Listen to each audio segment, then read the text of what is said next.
Hello and welcome, this is Melsgunner, and I'm going to be taking a very early look at a new game called Deadhold. Full disclosure, I did receive a key for this game for free from the developers. With that being said, what is Deadhold?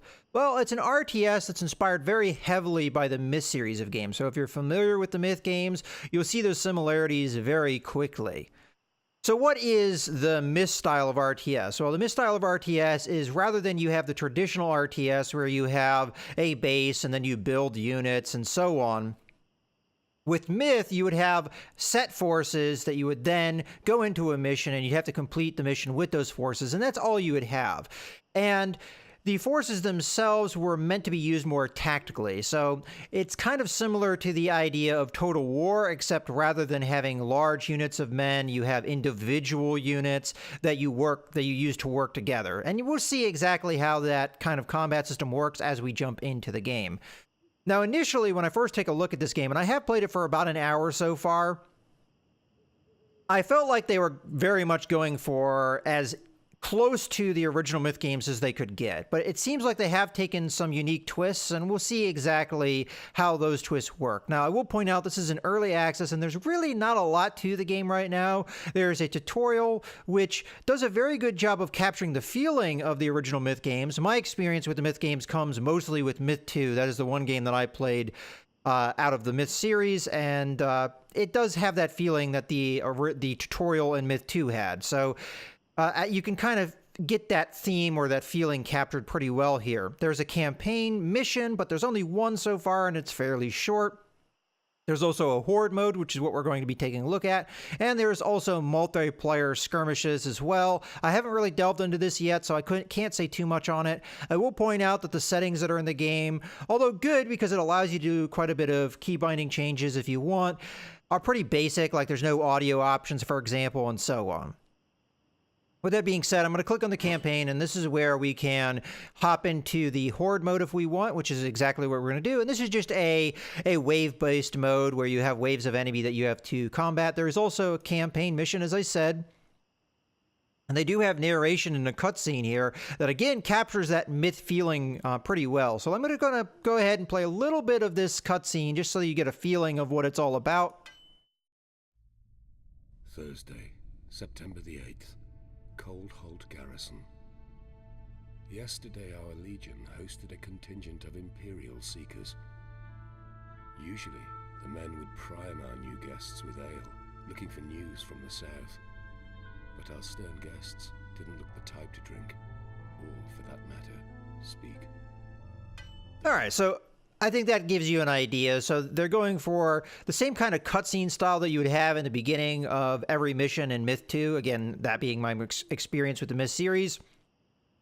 I remember the Myth games having a little bit more in the way of pictures that they would show, but it's been quite a while since I've played, so that's fairly old memories that I'm working off there, but very similar in style with the voice acting and the scrolling text and what have you.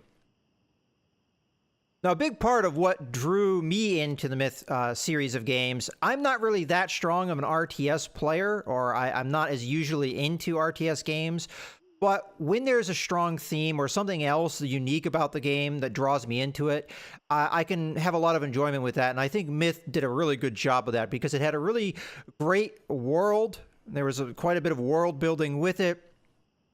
The theme was great, and it had quite a bit of humor kind of in the way that it was designed as well. But with that being said, let's go ahead and jump into the horde mode. We'll see how the gameplay works. And one of the big unique things that this game has that I've seen so far is you have this loadout system that you do before you do each mission. And this seems to be the case in the campaign mode as well. And as a result, there's a bit of variation with the missions, whereas with the Myth series of games, it was much more linear, I guess is the way you would say it, or much more set in the way that you'd play it because the units that you would use were more or less the same. There might have been some variation that I'm just forgetting because, again, it's been many years. But okay, this is going to be our loadout part of the game. And I will point out, this is a part that I don't necessarily fully understand. because this is not something that was really gone over in the tutorial at all. But you have a number of presets that you can choose. So we have forward offensive, and this is going to show you right here what it is that you're going to be getting. So it shows you the troop types. So we're going to have 12 warriors and 2 sappers. And then we also have the abilities that we'll have. And this is the kind of the unique spin that this game has off of the Myth series of games. So with Myth, your units would have special abilities that you could use. In this game, from what I've seen so far, the units don't have special abilities outside their just basic abilities. Instead, you have special abilities that are going to be down here in your toolbar. So it's kind of like a merging of the Dungeon Keeper games and the Myth games, at least in my mind, because with the Dungeon Keeper games, you have your units that go and do the fighting for you, and then you use spells that you can help aid them. And in my mind, this kind of captures that same kind of feeling because you have spells that you use to buff or aid your units at the same time as commanding them. So we also have ranged assault. So this is going to emphasize range combat, obviously. So we have rangers, which are going to be your archers, more or less, and then another sapper. So the sappers are pretty much like the dwarves in the original Myth games. So they're going to have grenades that they're going to throw that explode and do heavy damage to tight formations of enemies. They are going to be vulnerable, though, to faster enemies as they are quite slow, and as the enemies get close to them, their ability to do damage is going to be mitigated because if they throw that grenade, it's going to do area of effect damage and it will damage your own unit. So when you have the sappers, you have to be very aware of where they are, their placement, and be very careful to not be using them when your own units are too close to the enemy. So very careful placement there is going to be important. We also have melee offensive, so this is going to focus on close combat, obviously. So you have 4 warriors and 8 berserkers or barbarians. I can't remember exactly the unit name. Also, you might notice that some of our abilities will change depending on our loadout here. So this one is going to emphasize different ranged abilities. This one's going to range more close combat abilities. And then we have a warrior defensive. So we have more warriors this time, but we also have the barbarians or berserkers as well to solidify the unit. And as far as I understand, the barbarians or berserkers, again, I don't know their exact title, are going to do more damage. They're going to be a little bit faster than your warriors, but they don't have as good of armor as the warriors have. So it's kind of a little bit of a, balancing. You get some advantages, but you get some weaknesses as well. We can also customize, though, and this is the part of the game that I really don't know if I understand too well, but you have a couple of deities that you can choose from. So if we click on this, we have 3 deities that are in the game so far. I'm assuming they're going to expand this. So we have Old Man War, we have Reaver, and we have Huntress. And with these, you're going to have the abilities. So the abilities we see down here, we see also in here when we're choosing our deity. So if I select this deity, we see that there's different abilities, and we see that that's going to change what abilities are in my toolbar. I think there's also a leveling system in this game. So as you continue to play with a certain deity, you're going to unlock other abilities as you level up, and this is going to eventually allow you to do other things. I unfortunately have not played enough to have unlocked these to really see the benefits, but you can see by choosing these different deities, you're going to get your different abilities, and that's more or less how that works. There also appears to be something with these gems and sockets, but I don't know exactly how it works. Change runes. It looks like we have some runes here, so it looks like these are going to give you different abilities. So for example, essence can be important. I'm not exactly sure how you assign these, though, as I'm clicking on them. So that's one of the things about this game that I'm not exactly sure how maybe you drag and click. Oh, okay, there we go. So you drag and click. So for example, if we're interested in essence, which might be important, we'll put that in there. And then we have a couple gems, and it looks like we can use both of these. It seems like you can only use one rune at a time, so you have to choose which one you want, and you can have multiple gems. So looks like what we're going to have here is mostly a health up with this gem, and then this one is going to increase attacking power. So seemingly melee is where we're going to get the buff. This one seems to help everyone. So, all right, so we've got essence, and we have, this also buffs health. I'm going to use the essence, though, because essence is important because it's how we fuel our abilities. With that being said, though, okay, this is the loadout I'm going to go with, so it's going to emphasize close combat. Right now, we have 12 warriors and 2 sappers. That's fine. I think we're going to go with that, just so you guys can see how the sappers work. This isn't necessarily the ideal loadout, but it's what we're going to try. So this is going to be my loadout. I think we've more or less selected that. So now we're going to... Oh, these might be swap outable as well. Although it doesn't seem like we have anything beyond this. So there we go. So we've got the Apprentice's Relic, which heals 5% of health when Essence is picked up. And then we have the Healing Balm, which is more or less like a healing spell that is going to require an amount of Essence. So we already talked about Essence. And it has a cooldown as well. So that's more or less how all your abilities work, is they have cooldowns, and some of them require essence, some of them do not. And your essence is going to be this purple bar here. So you're going to start the mission with some essence, and then as you kill enemies, they will drop essence, and you'll pick up the essence to replenish. And as we see here with our relic here, there will also be a healing effect when a unit picks up essence. Now, I will point out that essence is really hard to spot on the map, so I'll try and do my best to point it out when it appears. Okay, so I think we're more or less ready to go. We have our various abilities, and there are some key bindings. I myself changed the key bindings here, and fortunately for this game, it actually, when you change the key bindings, it changes the keys for the things. So our formation keys are going to be the function keys here, and our unit select are going to be the number keys. So if I want to select just the warriors, I hit number 1. If I want to select just the sappers, I select number 2, and so on. So we're ready for the fight. Let's go ahead and start. So I'm going to go ahead and grab my sappers to start. And we're going to move them around. It's going to be right-click to move, and if you hold down the right-click, you can move a little bit of their facing if you want. There's formations, as we see here, that you can move around, but the sappers I don't think are really going to require formation. So right now, we're just going to keep the sappers a little bit away from our warriors, and we immediately have enemy here. Now, these are faster enemy that are going to be a little bit tougher for our sappers to deal with. As a matter of fact, our warriors are going to have a hard time chasing them down too. All right, we do have, they're just going to continue to move around here. The AI on this particular unit, I don't know if it's all that great, as it has a tendency of just running around quite a bit. I don't know if it's trying to flank or what, or if it just is just pathing however it feels like pathing. But we'll go ahead and throw some grenades here. Eventually, slower units will show up. Okay, now we're going to want to grab our warriors and protect our sappers. Let's grab our sappers and continue to move with them. And we were just careful there. I'm going to go ahead and use my healing here. So we're going to move all of our units together because the healing has a range to it. And we're going to go ahead and use that ability.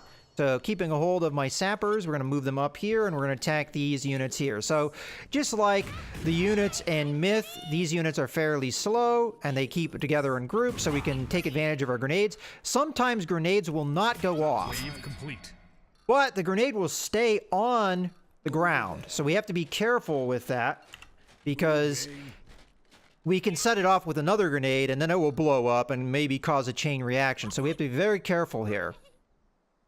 But right there, you kind of got an idea. I know there's a key binding to do an attack on the ground. I don't remember what that is, though. Oh, here we go. Might have been control right-click. I was going to try that. There, yeah, it is. Control right-click, and you can attack an area of ground. So we can go ahead and set off that grenade preemptively. Let's go ahead and start moving over towards our warriors. Okay, so they're going to back off because they don't want to be attacked by my warriors.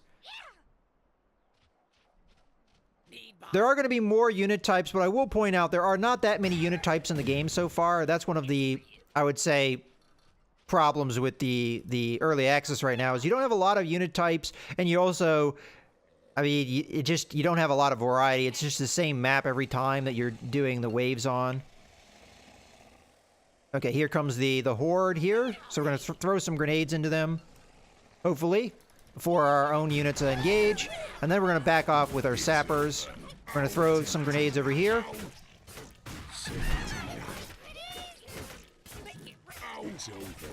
Okay, let's use some of our other abilities. So we're going to use some defense buff here. Let's get our warriors over so they can protect again. As you wish. Fortunately, I think those things are going to run away again.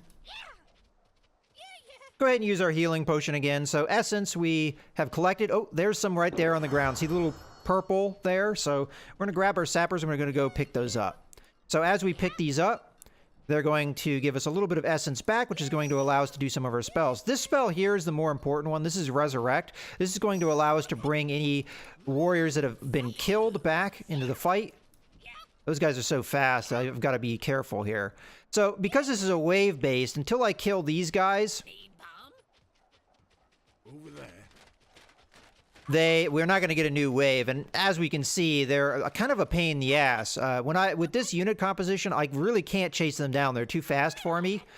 And we also have a optional objective. I don't really know what the point of the optional objectives are. There we go. We're able to throw some grenades. So just like Myth, this is a fairly gory game. There's all kinds of, gore, and bodies tend to explode a bit when you throw grenades at them. And you have all kinds of rubbish that gets left behind as you fight. Which is one of the cool things about Myth. In the original Myth game, though, there was also enemy units. I'm guessing these units are a stand-in for those units, but they were called ghouls, and they could pick up the various junk that was on the battlefield and attack you with them by throwing them at you. So, kind of interesting. So we're just going to keep moving our grenades away and use our warriors here to attack these things as they continue to try and be a nuisance to us. Do a little damage every so often. All right, let's bring our warriors back into a central location. So yeah, these guys are meant to just be harassers. All right, let's focus my camera as there is more enemies coming in here. Let's go ahead and move our warriors over here to engage this way. And we're going to use our sappers in this direction. Try and take out this unit. As you can see, mass units, our grenades do very effective damage to. Okay, let's use another one of our abilities to help out our warriors here. I'm going to use my healing potion to heal them up a bit. This is a heal over time, too, so while they're sparkling like that, they'll continue to get healed. And again, I don't want to use my sappers in this engagement because the grenades will hurt my own units. Okay, so we're not doing too bad right now. One of our warriors is a little hurt, but I'm going to save the healing potion. First off, because we have the cooldown. But secondly, we're going to want to wait until a more key moment. Oh, good. It also shows you some key bindings over here as well. That can be pretty useful. For example, space. If you tell them to go somewhere and you want them to stop, you just hit space. Very similar to the way Myth worked. A lot of the mechanics are very similar to Myth. You just have this added wrinkle of the spell abilities. But of course, you also remove the unit's individual abilities. For example, dwarves in Myth 2. Oh, we now have a new enemy here, so they have a ranged combat unit now. Let's go ahead and send our warriors over here.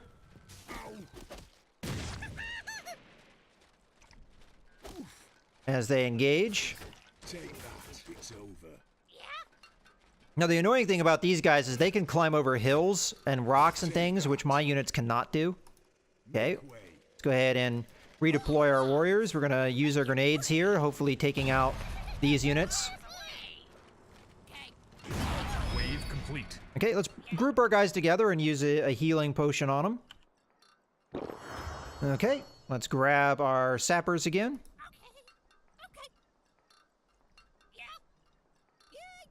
And you can also reset your bindings on the fly. If I remember correctly, you hold in the button to set it. I might be wrong on that, though.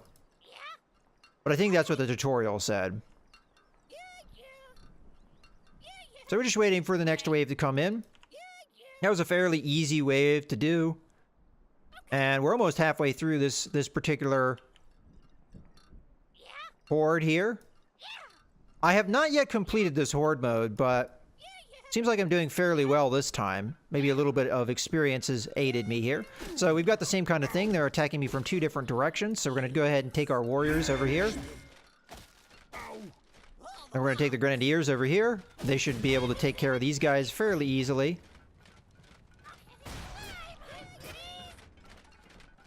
And I'm just going to have to keep my eye out for any other waves that may be coming in, like these guys here.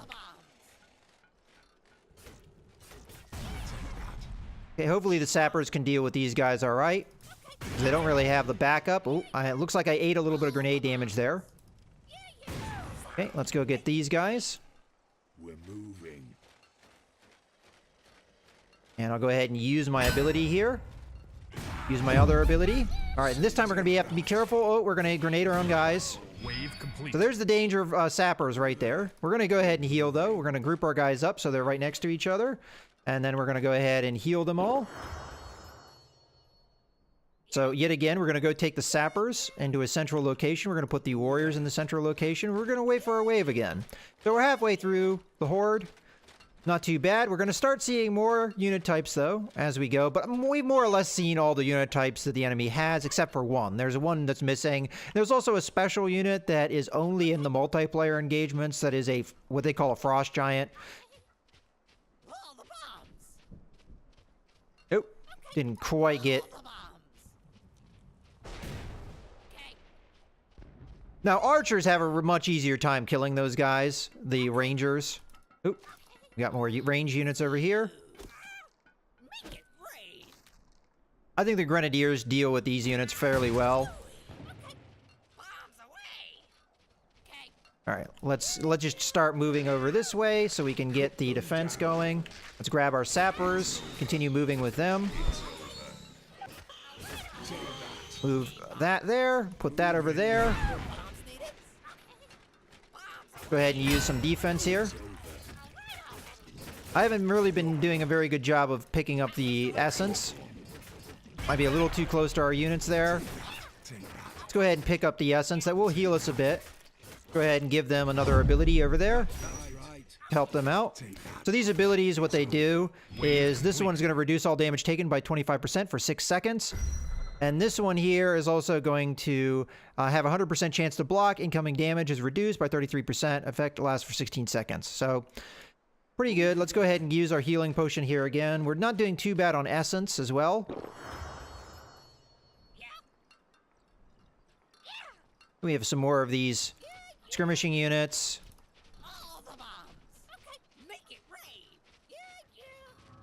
Okay, here's our first new unit type. I don't really know what this unit is called. It seems to be a fairly easy unit to fight, though. So far, I haven't seen too many difficulties with this guy. So I'm not exactly sure. It looks like just a modification of this unit here. All right, so they're going to come at me again. We're going to grab our warriors here. And they're going to run off.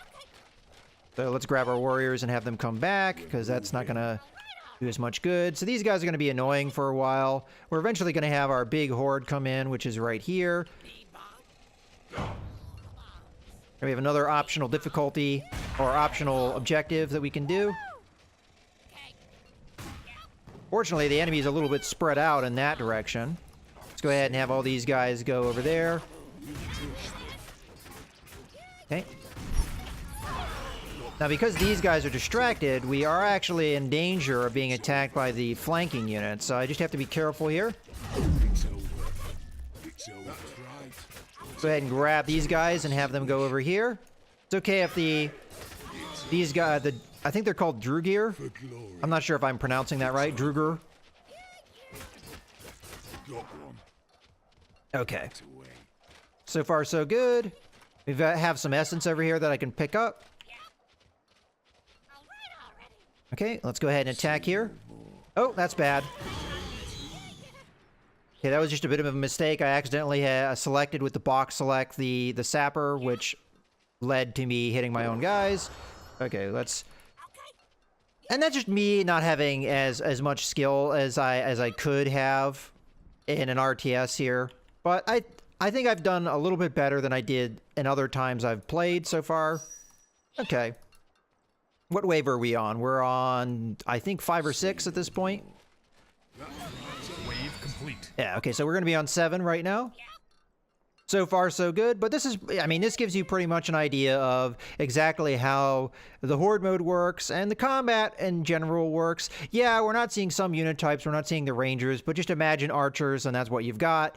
So it's the same kind of thing as the sappers. You just have a lot more range. They don't do quite as much damage, obviously, because they don't have grenades, but more reliable damage, as the grenades have a tendency of not only hurting your own troops, but sometimes they don't necessarily go off.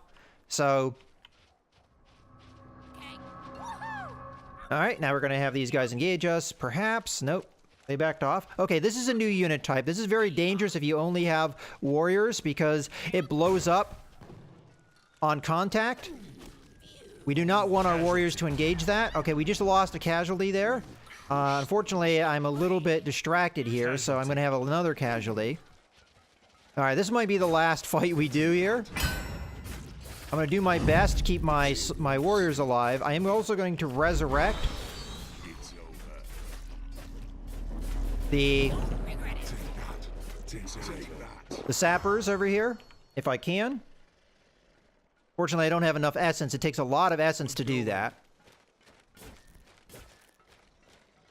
So we only got one sapper back. Okay, let's grab our units and have them come back over here. We do have some essence over here, but it's not probably going to be enough. We've got them, that's right. It's over. Matter of fact, I might lose a unit here. We've got them. It's over. Let's back off. Let's see if we can use our sapper a little bit more effectively here. So we'll disengage. Let's have this guy. This guy. I was trying to disengage there. Okay. We're eventually going to get it. I might just have to run around and avoid him for now. But the ideal here is we get the sapper to throw grenades at him. And that will probably finish him off. Okay, now we can do that. Have our sapper go away. And you can go get that. We're going to go up here. Hopefully we get enough essence from this essence pickup here that we can not only heal our units, but also heal everybody else with the healing. Or, no, we don't have enough essence. So this is kind of the problem. It is a battle of attrition, and you're eventually going to run out of essence. And at this point, we're at a juncture where we may start losing more units. As a matter of fact, our sapper got caught in a bad position here. Oh, they went right around me. So we're going to lose our sapper. So that all that essence we wasted on resurrecting him was lost there. We're going to probably eat some casualties here as these bombs come in, because now we don't have any range units. We have no way of dealing with them. So this is where rangers are going to be very important. Casualty. Because you see there how much damage we just took. And I still don't have enough essence to heal, so if we take another bit of casualties from this guy here, let's go ahead and use that to block some of this damage. We'll crush them. And see, we can't go over the hills like the range units there can. So this is another issue with the game. If you don't have range units, they can kind of get into a position where there's not a whole lot you can do about it. So I think this is probably going to be the end here. We're going to get blown up here. Major casualties. And we only have a few units left. As you wish. We'll crush them. We use this to reduce a little bit of damage. But I think that's all she wrote. We don't... Oh, we do have enough for a healing potion now, but it's a little late. And there we go.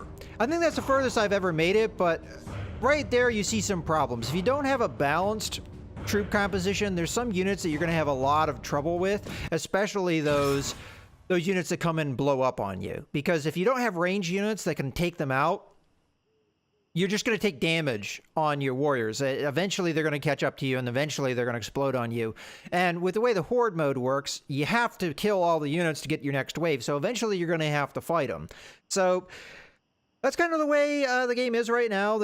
You've seen all the units that are in the game, both on the enemy side. Well, mostly on the enemy side. We haven't seen all of the units on the friendly side, but at least we have an idea of what they are. We've got Rangers and the Berserker/Barbarians that we haven't seen, but that's pretty much it. That's in the game right now. As I said, the only campaign mission right now is very short, so you're not going to see a lot in there. You're not going to see really any different unit types than we've seen so far. So, as I said, this is a very early look. I'm a little bit hesitant to look at a game when it's this early in development, but I still think it's a good game to keep an eye on. Now, from what I've read so far about the development process, they're planning to finish the game in about a year, and they will also plan to ramp up the cost of the game as time goes on. So I think their eventual goal is to charge $40 for the game. Now, me personally, I think that this game, if it does live up to what it's trying to achieve, will be worth that price eventually. But we don't know if it's going to be worth that price. We don't know if it's going to live up to that potential, because right now what we're seeing is not a lot. There's not a lot here. The bones are there. The gameplay mechanics are there. But what they need to do is they need to develop the campaign, because for me, the myth, at least the original inspiration, what is the highest value of that game is its campaign, its story. That is what made that game extremely fun for me. The mechanics are very good in Myth as well, and this game does a very good job of I don't want to say copying, but I mean, it is very heavily inspired, possibly copying the same kind of mechanics, so it does that very well. We'll have to see if it lives up to the other things, but right now they're asking for about $20 right now, $19.99 US dollars on Steam. And as I said, they're going to eventually ramp that up to $40 as they go through development. And they did mention that they will be upping the price as time goes on. So as they feel like they've added enough content to warrant a price increase, they will do so. So if you want to get in early and get the cheaper price, you can, but I wouldn't necessarily recommend it. I would recommend waiting to see if the game lives up to its potential. But if it does, I think it can be a pretty good game. But in any case, I hope you guys have enjoyed the video. This is Mouse Gunner, signing out.